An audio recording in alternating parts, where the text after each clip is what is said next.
necessarily the whole leg, but taking what he could get to get the points.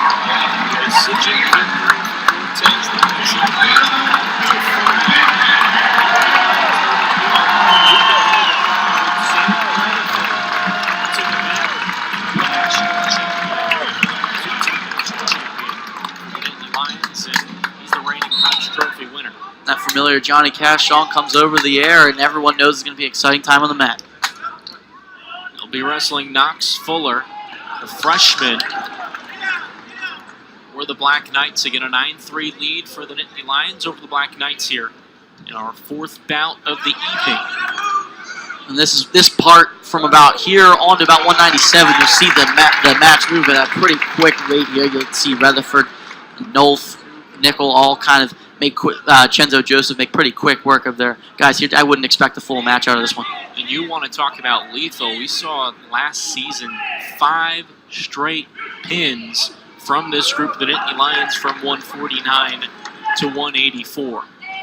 Coming against the Terrapins on homecoming for the Nittany Lions was truly an incredible performance, and that was all in a span of about 15 minutes, maybe not even. And it looked to see it again here. He's got the ankle pick and the crossface going in on Fuller, trying to break him down. Wouldn't be surprised to see a very basic crossface cradle to end it. 150 left to wrestle in the first period. Rutherford not afraid to assert the dominance. He's ahead 4-1.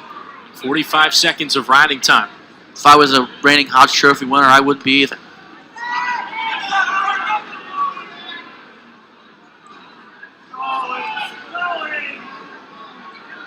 Rutherford begins the tilt here. Gets the back points. Not going for the pin on that move, kind of just getting the back points here. You see, he'll probably likely readjust, take the boots out, put him back in, and then go for his fall move. So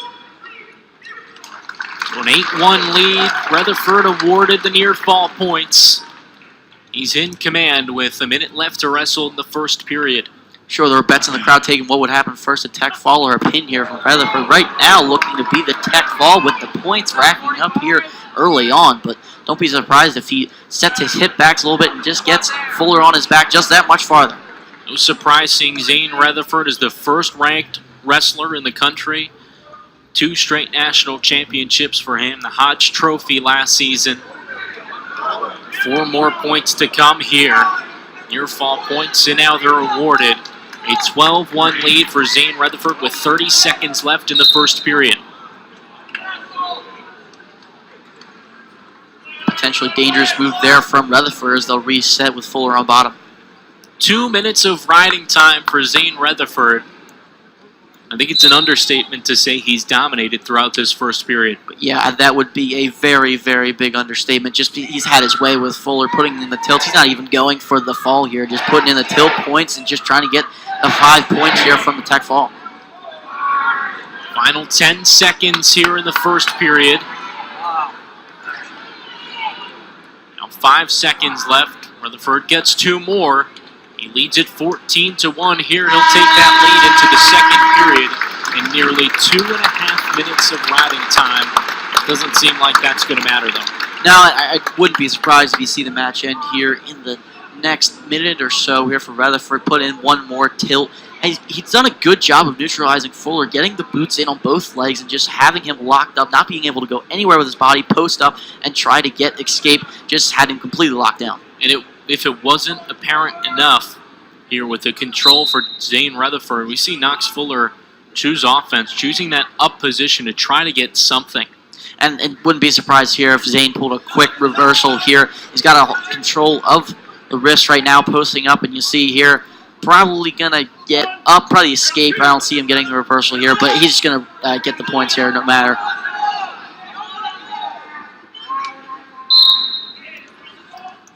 Delayed stall called here on Fuller. Got to the 5 count on the legs and didn't get up to the torso.